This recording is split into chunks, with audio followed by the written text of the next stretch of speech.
You're up to date on Newstalk. Thank you very much, Michelle. The cost of renting in the country is continuing to climb. That's according to the latest Residential Tenancies Board index. The quarterly figures compiled by the ESRI show that rising rents in Dublin, they've slowed, but a wide gap remains between the cost of renting in the capital and the rest of the country. Joining me now is John McCartney, Director of Research at Savills. John is in our Newstalk studio. I'm here in Dundrum Town Centre. John, good morning. Morning, Pat. Now, first of all, the rents in general, I mean, you won't get much anywhere for less than £1,000. No, it's quite shocking, really. The average cost of renting a property in Dublin is about €16,500 per annum. So, I mean, when you put that up against average wages, it really is a problematic situation.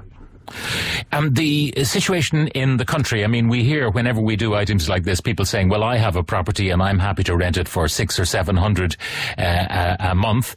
However, it is in, a rural town or just outside a rural town, which is not where the jobs might be. Yes, indeed. But I think what we're seeing in this morning's data is actually something we haven't seen in the rental market before, but we're all very familiar with in the owner-occupier market, and that is, as prices go up, people increasingly get pushed out of town and into more affordable locations with a long commute. What we see is that the rate of rental growth in Dublin is still very, very strong. Rents were growing in Dublin this time last year by about €1,200 per annum. Today they're still growing by about €1,100 per annum, so it's still strong growth, slightly weaker.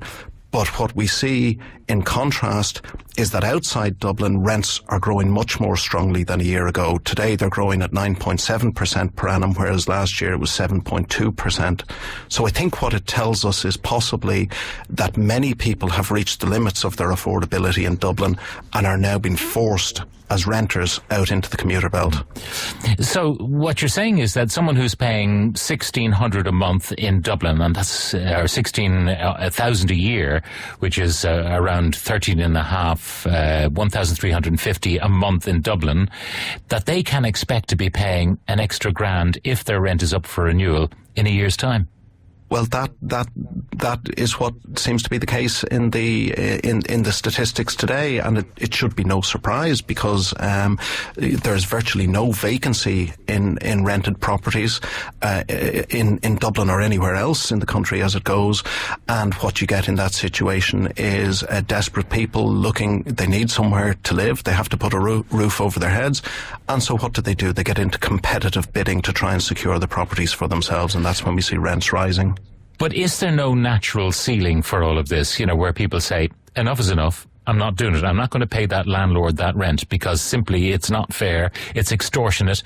And, when that happens, when there is consumer resistance, then we'll reach a ceiling.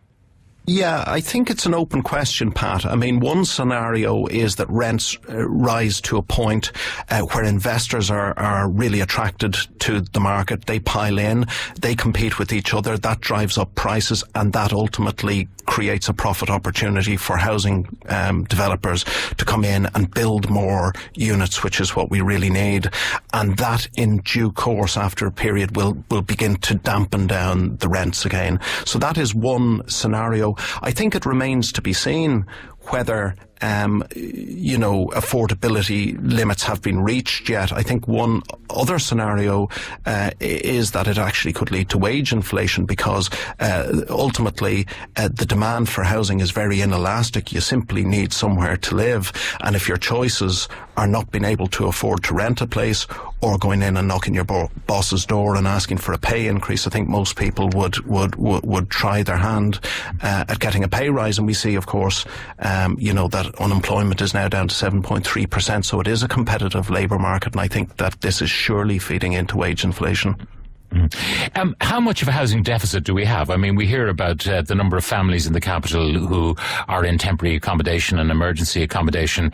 How many units, be they apartments or be they houses, do we need to have to bring the market into equilibrium where there is a slight surplus sufficient for the market to behave in a rational way? Yeah, well, I mean, just to put some numbers on what we're talking about here, in Dublin alone, there have been 10,700 new households formed over the last 12 months, and we have only built 3,865 housing units in that same period. So a market that was already very tight, undersupplied 12 months ago, is now even tighter. We probably... Okay, John, they have formed the households, though, so they are living somewhere. So, if they're not in council emergency accommodation, where are these new households? Well, I think what they've done is they've taken up vacant units. I think that's part of it, and I think you're probably also getting households cohabiting in single dwellings. I think there's also probably an element of overcrowding beginning to creep in, and we've seen some horrendous stories about that recently. So I think ultimately, nationally, we probably need to be building about 25,000 housing units per annum to satisfy the demand from both owner-occupiers and people who need a place to rent. And at the moment, we're well short of that. We've built in the last 12 months about 14,300 units. So we've a lot of catch-up to do just to prevent a market that's already undersupplied from becoming even more so. Now, there are a few aspects to this. I mean, I saw a newspaper report the other day suggesting that the house prices in the capital, particularly by European standards, are actually too low. Do you agree with that?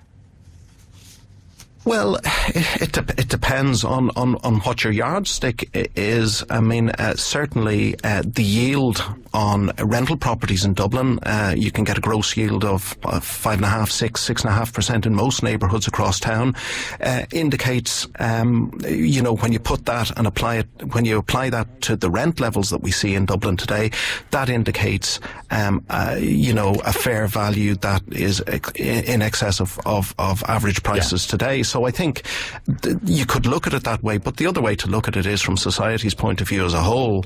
If we're going to have more expensive housing, incomes are going to have to rise, and is that really where we want to go? Yeah. The question for developers and what's happening in the market, I mean, you say that investors, for example, will come in where someone is selling off a property, and investors now see that 5 or 6% return, and they've got cash. So, the people who are competing against them, who are depending on the bank for a mortgage, they're not really in a position to compete. So these investors can drive up the price. Are we getting to the point where it's attractive to developers now, because of the investors coming into the market, pushing up the price, that they say, oh, now we can get a return, or now I can release that land that I was hoarding and build some stuff because I can make a handsome profit on it? Well, absolutely. And indeed what we see now is lots of developers interested in the model of build to rent, so in other words, they would build apartment blocks not with the view of selling the units individually, but they would like to hold them forever, really, and as an income generating asset. And that's, I think, going to be a big part of the solution to our housing problems. And it's not a bad thing, because ultimately what we currently have in Ireland is a very fragmented rental market with lots and lots of small landlords, and that's fine. Some are good and some are not so good, but obviously when you've got large scale landlords, they're running it as a business, and they can ultimately provide a better service more efficiently. So I think it's a positive thing. You mean you will get rules and regulations, you'll have a better standard of accommodation, maybe the concierge type person at the reception desk, all those kind of things, and the landlord will be very efficient in the way he might or she might run a 40 unit block, rather than someone who's got a house in Rathmines and a house in the North Circular Road and another one in Ranelagh.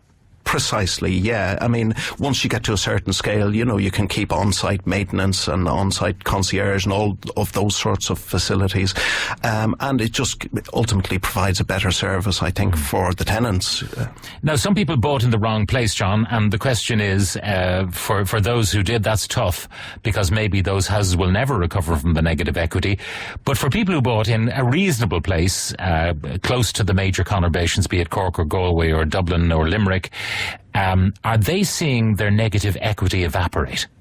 Oh, absolutely. I mean, house prices are rising again. I mean, they paused for a period after the central bank mortgage rules were first introduced in February 2015, but they've taken off again.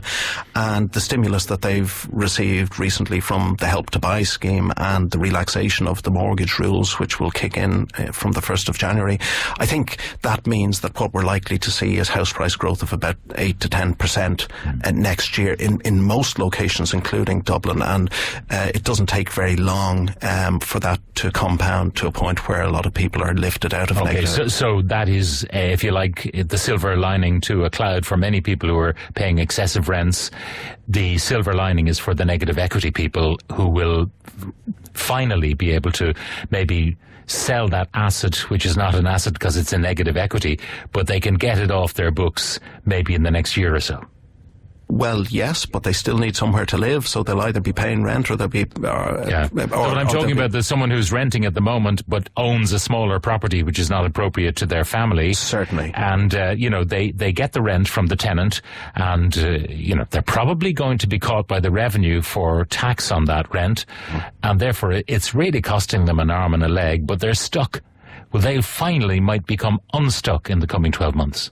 Yeah, that is certainly the case. I think it's a positive. But one thing I think it tells us is that, to be a landlord, it's a very profitable option if you're doing it with cash. If you have gearing, it's still a difficult thing to make work because there are lots of costs associated with being a landlord. Yeah. John in Dublin says, as an accidental landlord, I paid $4,000 in tax on rental income last year, even though when you take away the mortgage and the management company fees, I just about break even. That's one. Paddy in Casanock says, interesting how Cerebus just paid €1,900 in tax on 77 million, but if I rent my house, I pay 52% in tax. Another one, why is the tax take on a rental income ignored? My mortgage on a 3-bed is 650. Happy to have the mortgage covered only, but the changes in taxes since 2004 means 52% goes in tax.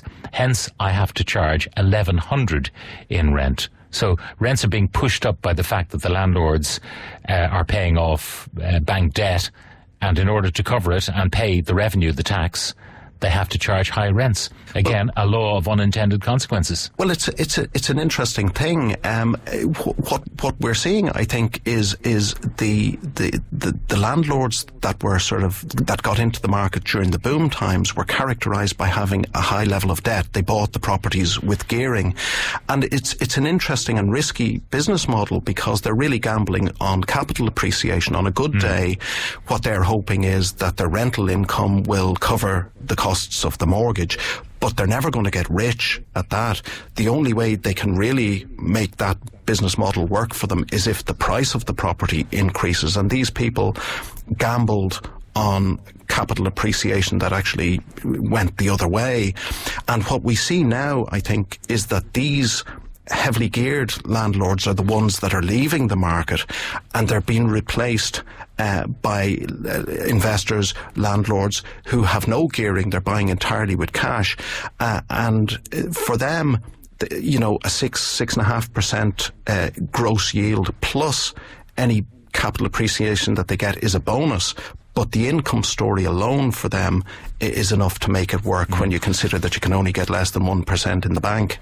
Now, finally, John, if someone does build a block of 50 or 60 apartments for rental, a developer, for example, they're treated, I presume, very differently to the accidental landlord or the person with one house on the North Circular Road. I presume it's set up maybe even as a limited company or some sort of trust, and they pay very little tax. Yeah, I'm not quite sure about that, Pat. It's not my area of expertise, but there are, I know, certain obstacles to the build to rent model, and one of them is the VAT, and that is that if the developer who builds the units never actually ultimately sells them on to the final end user, they don't have an opportunity to recoup the VAT. So I know that has been an issue for some people considering the build to rent model. All right, look, thank you very much, John. John McCartney is Director of Research at Savills Ireland. Final comment, Colin McCartney